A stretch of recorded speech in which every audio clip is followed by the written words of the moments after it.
got like a little hammer, Voitik, or a wrench? I just turn the key. Well, just to gently tap it down. Turn the key and just.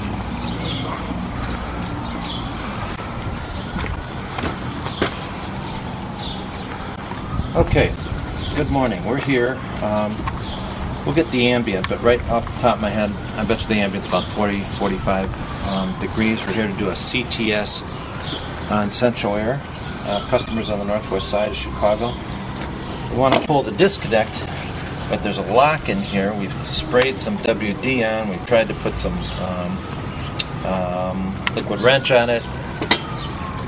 The key turns, but it doesn't. If we can't do this, if it's not, see, it's not coming out, and I don't want to pull this off. We're going to go down in the basement. We're going to kill the power at the breaker. So I'm going to take you down there now.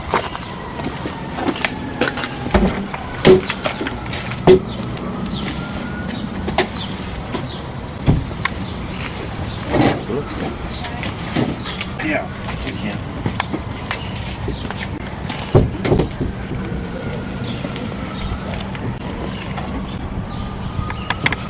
Okay, here's our main breaker. 100 amp is the main. I hit that. We'll kill everything in the house. We don't want to do that. Here's the only other double pull breaker. So I'm going to turn that off, and we'll check this outside if we've killed the power. Okay, so we're going to go back outside and see.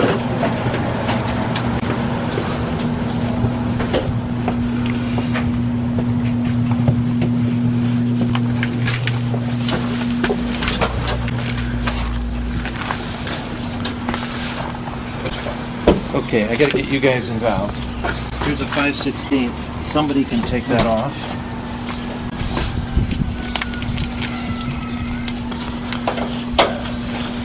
Please. Yeah, we're getting in there.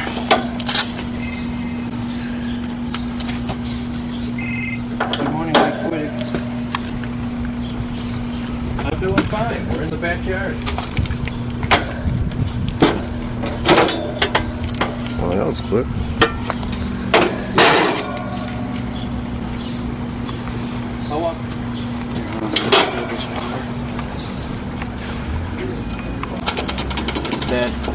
No power. Okay. What you just do? Just push the back. Right here. If it was powered, that would have closed, and it would have started off the fan. You know, because the energy with it. Okay. So we want to see if our power is off. You guys, I have my little stick here. Sissy stick. In this case, it's going to help us. Oh, we have to wait for it to warm up. Mr. Voitik, I just pushed the button on the contactor, Yeah. and it was Okay. All right. That's one test. But what if somebody jumpered?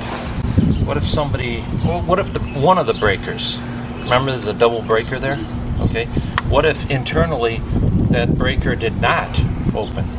We turned it off, right? So you always check. You trust nobody. Remember that guy got killed. Okay, from Coyne. So we got one of the sticks. Let's see. Let's touch it here. See, now it's not. It's doing fine. There's What would it do there. if it was power? It would turn it Red, color? Okay. red, and you'd hear beep. Okay. Okay. I'll show you this later on how it works. Okay. I'm going to turn it off now. Home Depot has these. If you're interested. Okay. All right. So. What we're doing first thing is I just wanted to make sure the power's off because we're going to be checking it. What we're going to look for, first off, this is just all visual checks. Here's our combination run capacitor. Combination meaning it takes care of the condenser fan motor as well as the compressor. Okay. So basically there's one wire going to a common terminal. Another wire is going to fan, F-A-N, which is the condenser fan. The other one's going to C-O-M-P, compressor. Okay? Notice it is not bloated, so it's still good. Notice I don't see anything leaking out of it. This is like a battery. I said like a battery, except it holds the charge for just a little bit. Okay? the capacitor only holds it for a couple seconds. A battery, of course, holds our power in our car a long time. All right, so what I'm saying is visually this is fine. What else do I see here? I'm looking for the wires that go into the contactor. Nothing is discolored here. Okay, the plastic is not burned at all. All right, so everything's nice and tight. Now you can, if you want to, because this is 5/16 too. You can. It's too. I gotta get it. You can check to see how tight they are. I'm making an assumption that they're very tight because the insulation is not burned at all, discolored, brown, black, anything like that. What am I getting at? If the terminals were loose and there was arcing going on, arcing creates heat, burn the plastic on the wires. So when you see brown or black tips on the insulation being burnt, you know that the wire is loose. On one of my troubleshooting tapes, remember, there was one of the terminal clips was loose. If you guys haven't taken me though for troubleshooting yet. Yeah, I already had your troubleshooting class. Do you remember that? Where it was sparking and they had to cut off the terminal clip and put a new clip on. I've seen that. Anyway, if you see discoloration on the insulation, then you know that that's loose, and that probably have to ultimately change the contactor, because the contactor's probably arcing too on it. I want you to take a look at this contactor. If you can get in here, can you, maybe from where I am? Yeah, you guys can get in there. You're going to get a shot like this. All right, just take a look at it, and then let the next guy take a look at it. Just remember that one. That's a single pole contactor. It's not a double pole. If you notice on one side, there's a copper bar that goes across. You follow? There's only, take a look at it. There's only a single, do you see that? Only one set of contacts is being broken. Do you see that there? Yeah. Okay. We have to be careful as servicemen, because when we pull the disconnect, if this wasn't wired right, there might still be power going to that one leg. You got to be careful on this, and that's why I use the stick to check it. In any case, by the way, it's a cheaper contactor. The manufacturer does that. I don't like that, but that's the way it is. Okay, I think everything is fine in here. Okay, there is nothing like a start kit on this. When this thing gets a little bit older, in fact, I'll recommend to the customer to get a start kit. There are easy little start kits. They're not a quote hard start kit. Separate relay, separate capacitor. This is the brand name is Super Boost. It's the one we use. It is a traditional capacitor, and on top of it is a thermistor. All right, and it helps this compressor get going. So I'm going to recommend that she put a Super Boost on here, and it can help this get started. Notice there's a packet for information. Be responsible, put it back when you're done, because you're probably the next guy who's going to have to come and look at these. You with me? You don't just take these and say, I'm going to screw the next serviceman, because the next serviceman is probably going to be you. Okay? Of course, we have our schematics here. Inside here is a charging chart, and I want to show you something here. Whoa, okay. I didn't realize that. Do you see what the temperature is? The chart says it starts at 40, but look at the lines. The lines start at 60. Do you see that on the chart? 60, yeah. Yeah. Okay. Okay, it starts at 60 degrees. This is your charging chart that Train wants you to use on this, or American Standard. Train and American Standard are the same. So you wouldn't charge under 60? Well, how can you charge? The chart doesn't go below it, Right. But I'm going to show you a trick, okay? Once we get going here, we make sure we put this back, okay? Voitik, I had a question for a cleaning check. How cold could you not put on your gauges? Like for charging purposes, your Train was saying 60 degrees. You don't want to not charge it, but you can put your gauges on Like when right it's- now, you're Oh, we're saying- going to put our gauges on now. You can put them on when it's 0 degrees outside. Won't mean squat. You know, because we have nothing to. This starts at 60 degrees, but I'm going to show you a little trick. In April and early May, when it gets pretty chilly, I can show you how to bring up. We can bring up that high side, and therefore we're going to bring up the low side. So this is if, for instance, if I had no history on this condenser, you know, the customer had just moved in, okay, and so we have no real history on how's it doing, I'd put my gauges on. But if I've been here 5 years in a row and I know this customer and I know this unit, if it was working last year, I'm not going to worry about the charge, the refrigerant charge, not when it's 40 degrees outside. I'm not going to worry about it, okay? If it was working last summer, it's probably 99.9% sure it's going to be working this summer. I just have to clean the coil. Okay. Because if you keep on putting on and taking off gauges, Losing refrigerant. you're going to lose refrigerant. Now, it's not too bad in a central air unit like this, but you get that rooftop unit, you know, there's not that much refrigerant in a rooftop. That one in the lab, in the air conditioning lab, you know, the one I'm talking about? The one by the Okay. glass. Yeah, yeah. I mean, if you look at it, there's not that much refrigerant. This one probably has about 15 to 18 pounds of refrigerant, okay? But those are probably 5 pounds of refrigerant. It's not that big. You know, it may be a 3-ton rooftop unit, but because there's no line set, there's not that much refrigerant. Okay, so I'm just saying, you don't put it on unless you have to. I am going to put this one on, show you what's going on. I know that the customer has told us that there has not been a problem. The customer happens to be a friend of mine, so I know that she's not just BSing me and trying to play games with me, or, you know, yes, it's working fine, and it's really not. I've had that happen with customers too. So, all right, we've checked the electric on here, right? We've checked that we can't get into it here. I'm going to recommend to the customer that we cut this off. All right, I'm going to recommend to the customer that we put in a super boost, in effect a super boost, a start kit, if you will. Not that expensive. I bet you they run $25, $30 maybe. Okay. I want to take the top off. I want one of you guys to take it off. We're going to peel it off. Remember what we've done before, peeling this off?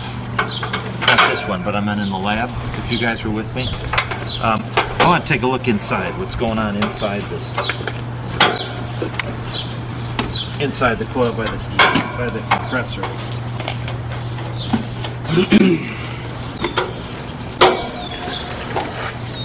Yeah, we could actually do that, yeah. All right, you grab the screws. We have to find a place for the screws. Yeah, let me pick up these. We don't want to keep them around. How about right in here? They won't roll around. We don't want them. We don't want to lose This is them. for the cover. That's fine. They're all the same. 5/16. So what we do is we get in here.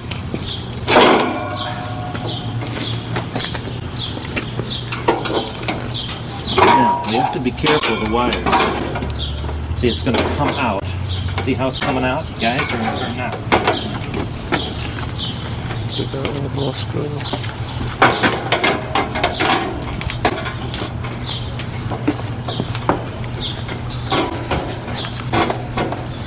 Okay. Could be the far as it goes.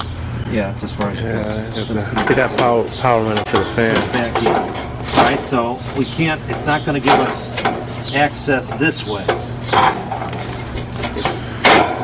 So what we're going to do is take the whole thing off. So put these back on. Mr. Voitik, just disconnect the wires and just pull it off. Well, see, you're using that word "just." What I'm going to do is take the whole top off. I think we'll be able to peel this Better off. that way. Well, I mean, it depends. This particular one, we couldn't extend it easily. All right, so it's one or the other.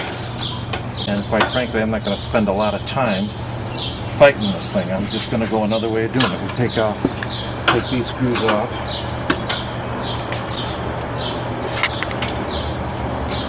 Put this back together. Yes.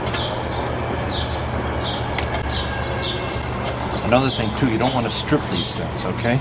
You get them tight and that's it. You follow? You don't get a 2-foot wrench on the thing. Because it's just sheet metal to sheet metal. Okay, you start taking them off there. We're getting this and that one. Hang on to the screws.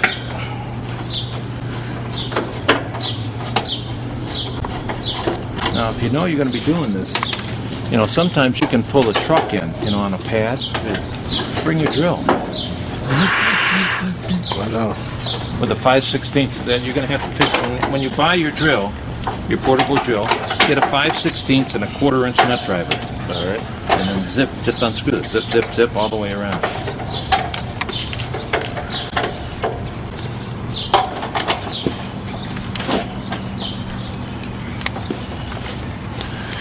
And Mr. Voitik, most service calls are usually R22 or 410A usually. Right now, it's still 22. Okay. But don't forget, now it's 410A from now on. Yeah. On the new one, I see the newer houses they'll do it's 410. Yeah, 410. Okay. Let's lift this up. We're watching our screws there. We're going to peel it that way. We're going to lift it up that way. Just watch. There we go. All right, put it on the edge. And lean got against something. the house. Okay. Let's take a look inside here. Okay. If you noticed, it's insulated. That's an acoustic wrap that's on this. Okay, this is from Train. That's right, and it comes off. If I have to check anything, see how it just peels off. Mm-hmm. Okay, nice compressor. See, oh, there's the cap. If I have to check out if it's a no cool, the compressor is not running, but the blade is running. I should check in there because the wires burn off the terminals. You never check that's correct. You never check a compressor from the wires that are in here. You check it from there. From the terminals. From the terminals, because they can burn off, and then you just put new clips on, and then it's off and running. Okay. This is a beautiful. What is this for again? The wrap? It's an acoustic wrap, so it doesn't make too much noise. Okay. I mean, if you think about it, we're out here in the yard running. We don't want it real loud. Right. You know, we might Make that little humming noise. That's right. Okay. This compressor, by the way, I recognize it from Train without even going to the rating plate. Train bought out GE 20 years ago. And this is called the Climate Tough compressor, and it is a tough compressor. To kill one of these suckers takes a lot. Okay, it was designed to be able to eat some liquid refrigerant. This is a good compressor. Notice that we don't have to unsweat anything. This is just like a union, isn't it? Right. So you got a big wrench. I mean, it's going to take something to get this out, and there's one down on the bottom there. Suction line, liquid line. Right. Okay. But they're easy to change. I mean, easy. You loosen, you suck out the refrigerant if the compressor is bad. You get your big wrench, boom, boom, take it out, put the new one in, twist it in. I mean, this is a 4-hour job, 3-hour job changed out this compressor. It's an easy one.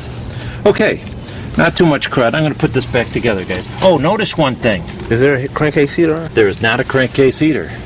Now, we're going to turn this on at this temperature, aren't we? Yeah. And you know what's going to happen, right? There's some liquid refrigerant in the oil, right?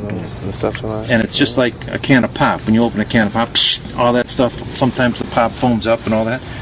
In the bottom of this compressor, you have a pool of oil that is going to lubricate, you know, as in normal situation, June, July, when this turns on, there are cups that reach down, hit the oil, splash the oil all over the motor that's inside here. Well, when it's this cool out,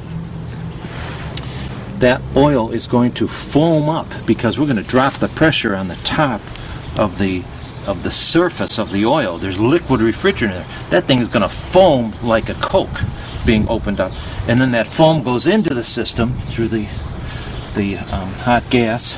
And then there's no oil left to lubricate the motor.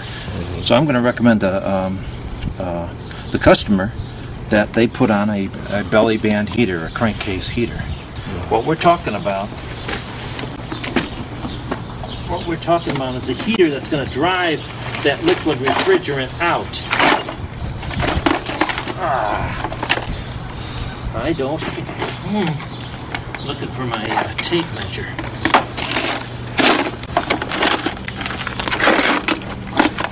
Son of a gun. Alright, here's what we do. We get creative. That heater will be wrapped around the belly. I have to tell the customer actually I have to tell my parts man how long the belly band heater has to be. This heater gets plugged in on L1 and L2. It's a 240 volt heater. It's on all the time. Now just because I say heater, all it has to do is heat that oil enough to keep liquid refrigerant from staying in it. Okay? When this thing starts off, you're going to hear a certain mechanical noise. It's very definite, and you will know that this baby is going to take a while to get some oil back and lubricate it. It's going to be a metal on metal noise. Well, these belly band heaters are rated for length. Well, the question I have is how big do we make it, right? Would it go around the band right here, or it goes around the? Goes against the metal. Right. You want to heat the metal. All right. Now, if I had my tape measure, I just put my tape measure around it and measure it, right? So what I'm going to do is, see, I carry this as a serviceman, okay? I'm just going to right here, because I got to get a measurement for the homeowner. You follow what I'm doing, guys? Mm-hmm. You do what's necessary. All right. Would that be a true measurement if we just measure the length of this? This isn't the belly band heater is an aftermarket product, so you can adjust the length of it that's going to go on there. All right, it's like a hose clamp. It looks like a hose clamp. So if I go in and customer will measure this, and then she can call in, or I can put it on my service ticket and say, this is how long we need it. You with me? And then she can order it. They're not that expensive. They're $20 if that. So that wouldn't be a bad. If she decides to go with a belly band heater and a start kit, that would not be a bad call to come back on, right? $22.50 quarter hour plus double the part price, right? I mean, we can make a little bit more money, a little bit more food on our table. You follow what I'm getting at? Yeah, Mr. Voitik, how would you wire up that heater if it was already in here? Well, I'm going to show you when we get it, but the leads go L1 and L2. L1, L2. Okay. What's called again? The start kit. Well, yeah, and the brand name is Super Boost. I'm going to recommend a Super Boost and a belly band heater. Belly band heater will prevent this from starving the whole system of the oil, starving the compressor of the oil when it starts up. And again, when it starts up, you're going to hear this clatter. Okay, and the start boost, the Super Boost, is going to help this thing get going, and we always want that. Okay,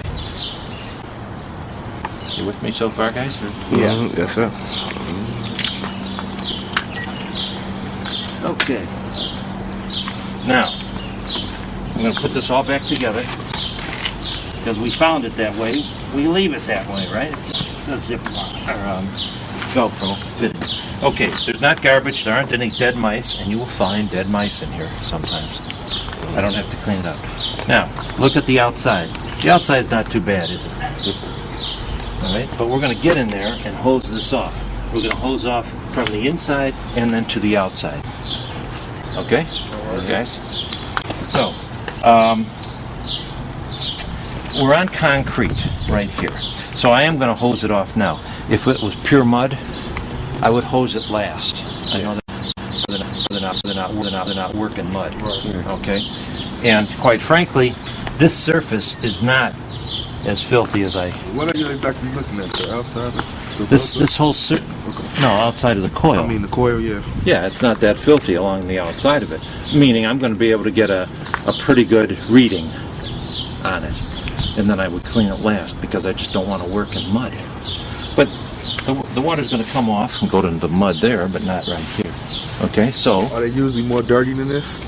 Is this like a good coil? It depends how often they get their cleaning check done. Now you have somebody who says, what, I'm supposed to have this cleaned? You know, it could be 5 years of filth on here. Cottonwood, leaves, whatever. Just, you know, the air is dirty. Air pollution, all that stuff. So what we do We gotta get it here. Turn on the water. This is I'm going, just going back and forth.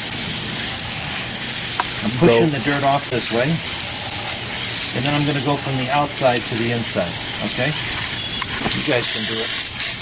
If you wanna do it.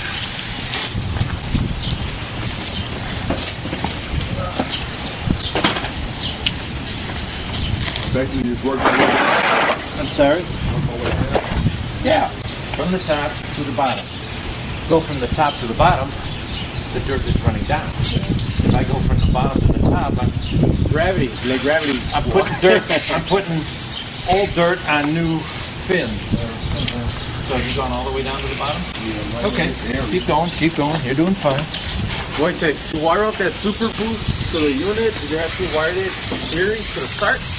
No, you wire it on the capacitor between C, which is the common, and COMP, which is the compressor. And when we come back here and do it, because I know she's going to buy it, so she's a compressor, okay.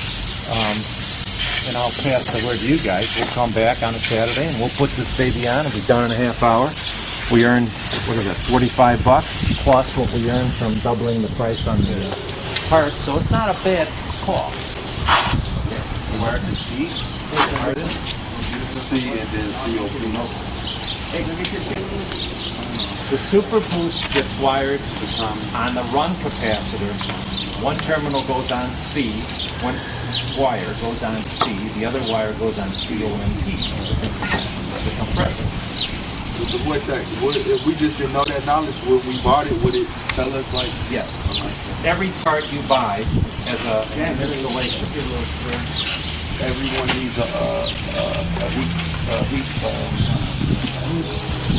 crankcase right now. Everyone? You can order them brand new crankcase heater on it already. The salesman, of course, wants to make the most money from each installation. So he's going to order the cheapest. I'm saying, but by this not having one, was that a bad move? Well, I wouldn't use the word bad. I'd say there are some better things that you can do. This is a straightforward standard condenser from Train, and just like a car. I mean, are you going to tell somebody that just because they have manual windows that that's bad, whereas electric windows are better or are, you know, whatever, great? I just say that there's some things you can do that's better. Okay, have you circled all around? Don't worry about me. I'll move out of your way. I'm in your way.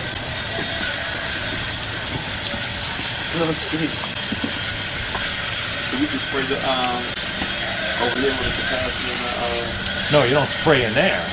You spray on either side of it. You don't spray in the bottom. the cobwebs and everything. How would you clean? I don't clean it.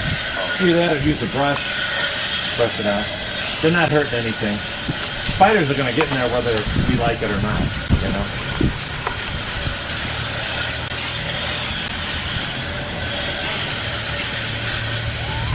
A lot of water.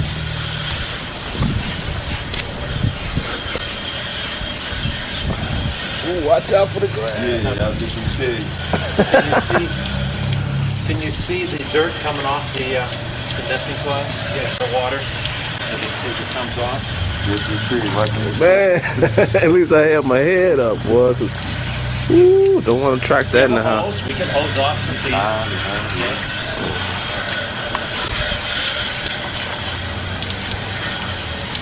For the nut drive, what's the size again? Quarter inch and 5/16 are the basic sizes.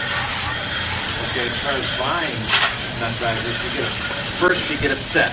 That's what I have here. I went to Sears and got a full set. Then I went to the Able or one of the wholesalers and picked up a long one that has the magnet on it. This is quarter inch, and you have the 5/16, and you have the 5/16. Okay. For the drill, you said you get the quarter inch to 5/16. Nut drive. Okay. But they're the short little suckers, the adapters that you put on the that you can put in the drill. Okay. And then finally, okay, we're done cleaning the condenser coil. We went from the inside to the outside. We went from the outside to the inside. You know, I think it's very clean. In this particular application, I think we could have used some chemical cleaner too, but you know, we got to be careful. There are dogs here. They walk in it. The grass might like it. I know there are some green detergents out there though, but I don't think we needed it here. This wasn't that dirty. All right, before we close up, notice we have a condenser fan motor. I want to point out something to you. Do you see this hole right there? Why do you think that hole is there? Yes. Oil. Now I taught you this. God, you just, it was this week too. That's right. I should include it on a test. Okay, this fan motor is a sealed fan. Condensation to drip out. Correct. Correct. Yeah. Rip it from the bottom, not from the top. Pull the plastic plug. Yeah. Kind of so. This condenser fan motor is a sealed motor because it's outside, right? Rain, snow, etc. We have our blower motor downstairs. It's wide open, if you notice that. Plenty of air circulation, keep it nice and cool. Okay? They're made to be sealed. But one of the things you have to be aware of is this hole. When you change out a condenser fan motor, whatever surface is going to be bottom, because see, not all condenser fan motors have the blade down below. The motor could be the blade could be on top with the motor down below. In any case, whatever is the bottom, you have to pull that little plug out right here. Now, I'm not talking about, this is a permanently lubricated motor, so there's no oil plugs, but don't get this confused with an oil plug. This little spot here, there is atmosphere in here, air. And between the cool air of today, the ambient around today, or the warm, moist air in August or whatever, condensation can form on the interior and literally fill up with water inside this thing. You pull this out so that it doesn't fill up with water. How do I know so much about this? I forgot to pull it one time, and I shorted that motor within 3 months because it filled up with water. So it's whatever is at the bottom. There's one of these holes on the top of this buried, but it has the plug in it. You have to remove the bottom plug. Okay? Notice it's in the way it's going to move. Okay, it's riveted. Sometimes these things come loose. You go to Dry Soaker, you go to any motor place. Dry Soaker is a motor place. I'm trying to think what else. Transtack is a motor place. You bring the whole thing in. I mean it. You bring this in. You don't just say it's a train model so-and-so. No. If you're going to Dry Soaker, you take the motor out. You don't have to take this off the shaft if you're replacing motor and blade. Why am I saying that you'll probably have to replace the motor? If a blade gets damaged, ice falls on it, they're repointing their apartment building, some mortar has fallen on this thing, and it starts rattling and all that stuff. If there is damage to the blade, that's going to throw this off. It's just like a car tire, you know, when you have to get it balanced. If this thing is unbalanced, it's going to affect the bearings of the condenser fan motor, right? Boom, boom, boom. Pretty soon those bearings can't take it anymore. So if you ever have to replace one, you probably should replace the other as far as the motor goes. With the fan? So whenever you replace the motor, it's always a good idea to replace the fan as well? Well, the blade, sometimes, I mean, a lot of guys say, I can get this blade. If the motor is bad and the blade is okay, you can loosen this and try to remove that if you have the right puller, okay? Some guys just say, I'm going to replace them both because it's almost impossible to pull these things off from the shaft.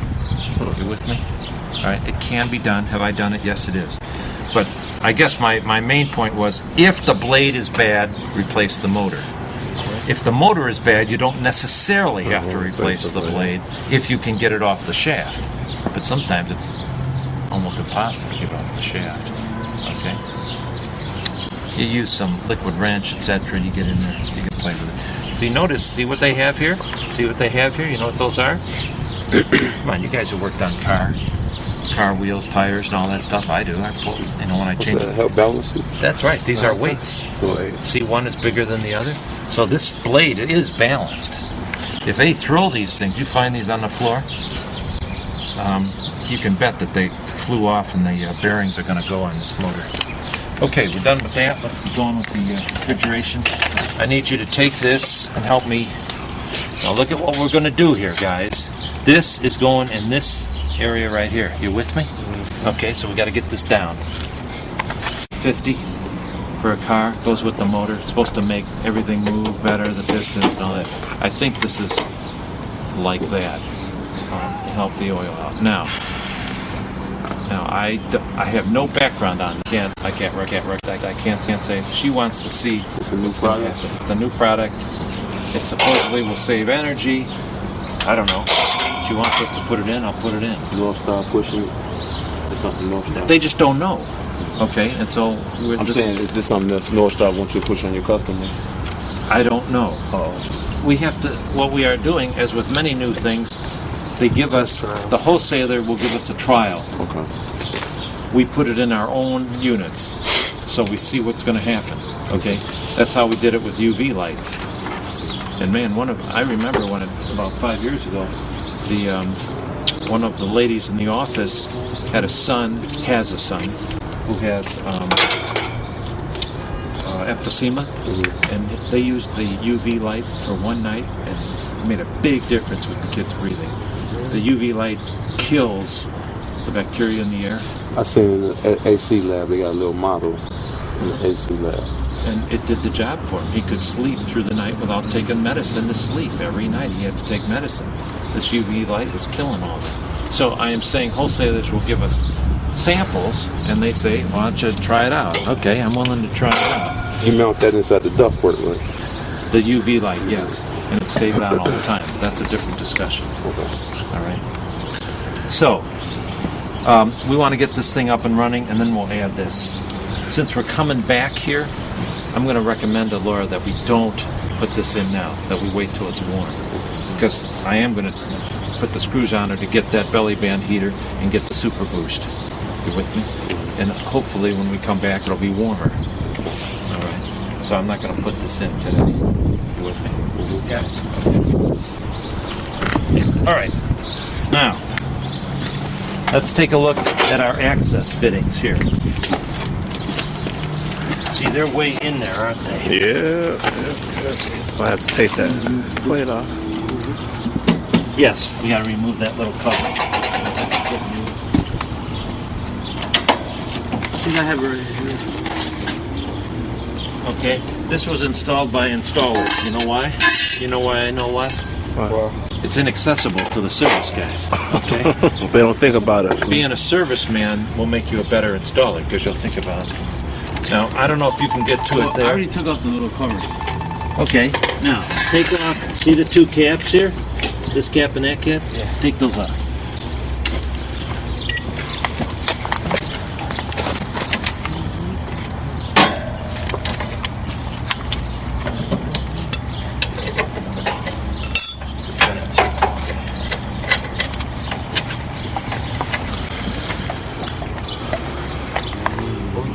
Okay. All right, now, you know the difference between the high side and the low side there, right? Yeah, high side is It's a skinny small. pipe. That's right.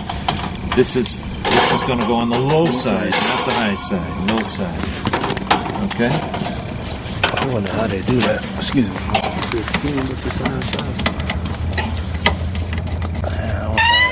Good. That's some light. High side.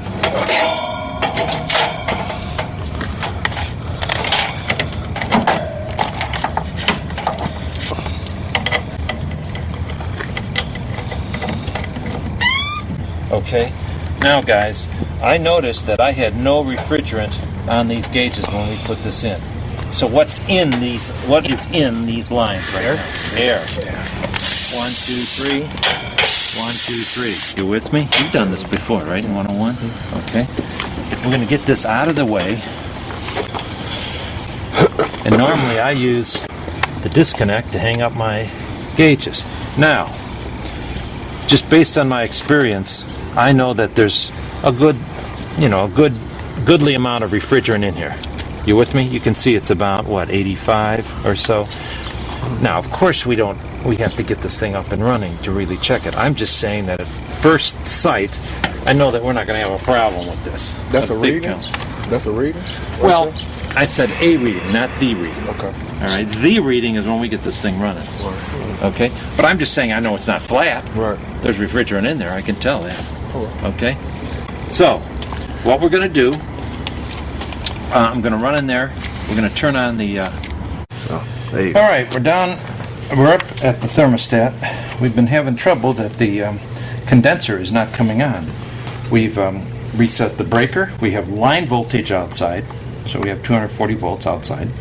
And we just tapped the breaker and boom, everything came on. The problem is we don't have 24 volts at the coil of the contactor. We went inside, we checked low voltage power downstairs, and we don't have 24 volts going to that yellow wire going outside. So what we're going to do is see if we have 24 volts here at the yellow wire, which is right here.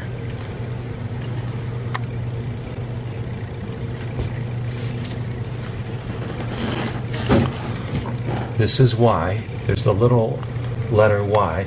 We're going to check between Y. We have to try to find some way. We're going to hit W with it. Why? Because C is not here. We have to go Y to C, right? C is not connected up here. So we have to find another C. Well, I know W goes down to a gas valve that has a C on it, so that's how I'm going to do it. Somebody has to hold this and look at it. I'll do that for you.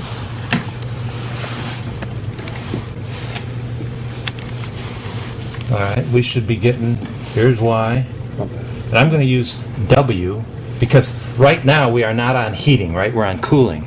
So this should be going down to the gas valve, and we should be, we can get through the gas coil, we're getting to C. What do we have? 27 volts. 27. What does that tell you about this thermostat? It's good. The thermostat's good. What does it tell you about the wire?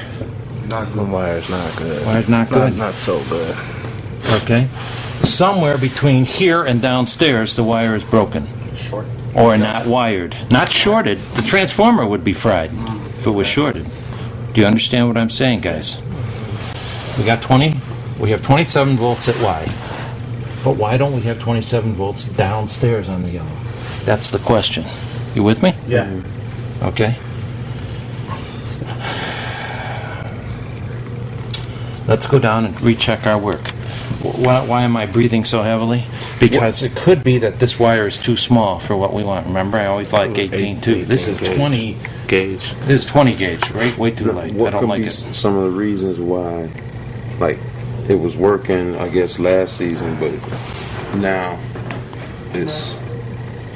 Okay. You know, it's The thermostat wire, if you noticed, was very tight down there, wasn't it? Tight on the side of the sheet metal going into the furnace.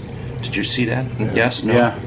All right. Vibration, vibration, vibration, vibration. Cut through the insulation. Maybe just cut the 20 gauge. 20 gauge is way too light. 18. Gotta have 18. All right, but we're gonna go down and check it. Also, I'm saying the line might be split somewhere from Yeah. Okay. Okay.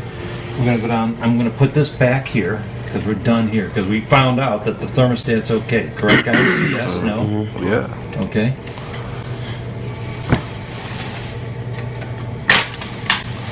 All right. We need flashlight. We need meter. All those nice things down here. Okay. All right. We previously we looked at the thermostat. We were getting 27 volts up here. We were not getting above 24 volts downstairs in the furnace. Somewhere between the thermostat and the furnace, the wire is broken. The Y, the cooling wire is broken. I looked at the wire. It's 20 gauge.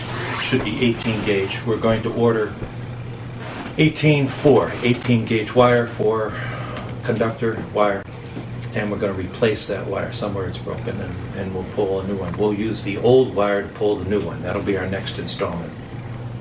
At the same time, we have talked to the customer. at each stage of the game, because it's changed from a clean and check to a no cool, and the customer should know that. As soon as we discover that it's a no cool, we should tell the customer, which we did. I think we came in and said, we're having problems here. It's not coming on. So we wanted to touch base with you on that. Diagnostic time, I would suggest telling the customer always at least a half hour to 45 minutes, because you want to overestimate so that the customer feels, oh, we got it done early or something like that. In this case, we were right on the money, about 45 minutes. If you can, give the customer an estimate of how much time and what the material cost is. The customer, I believe, said yes, that we should come back and take care of this, so we're going to be coming back to pull new wire, new low voltage wire. We're going to put on a belly band heater. It'll help it get started. Belly band heater heats the belly of the compressor, heats the oil. The heated oil will drive out liquid refrigerant, so that when it starts up, it doesn't just foam out. That oil just doesn't foam out and go into the system and doesn't provide any lubrication for the compressor. We want that compressor to be lubricated, so we need a belly band heater. We measured the circumference of the compressor. It's 24 inches, so we can go to a wholesaler and order, just like a hose clamp. We'll order one for a 24-inch compressor. And then we also recommended a Super Boost. Super Boost is a brand name of a start kit that we've used a lot at the company I was with. Super Boost helps this get going. It's a start kit, all in one. It's very easy to install. I recommend it for any installation. The only other thing I'd recommend, and we don't need to do it here, is there is a clock thermostat here that has a 5-minute time delay. We just want to make sure that is energized. You should always have a 5-minute time delay. You don't want anybody turning it off, turning it on, turning it off, turning it on. 5-minute time delay after the thermostat is satisfied for cooling is always good. I think we covered everything, right, guys?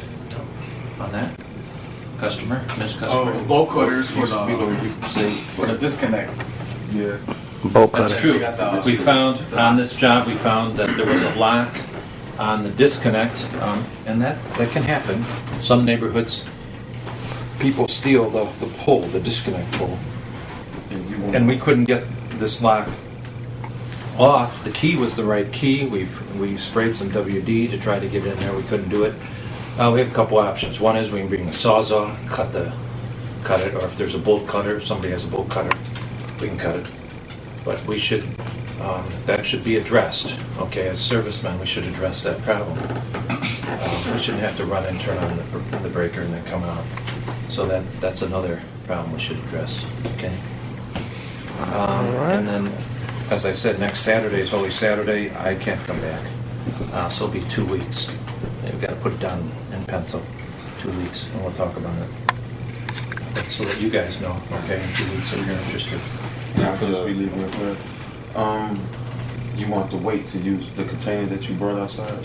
Oh, yeah, did that go, that hasn't gone in yet, and we haven't checked Freon yet, correct? Correct. Perfect. That right, funky and we'll stuff that I'm trying to test for. test. Yes. Okay, we'll do North that Star. when we come back.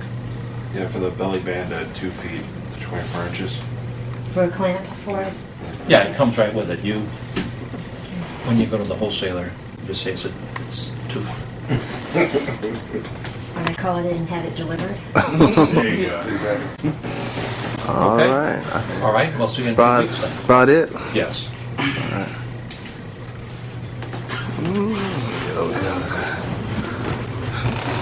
Do you understand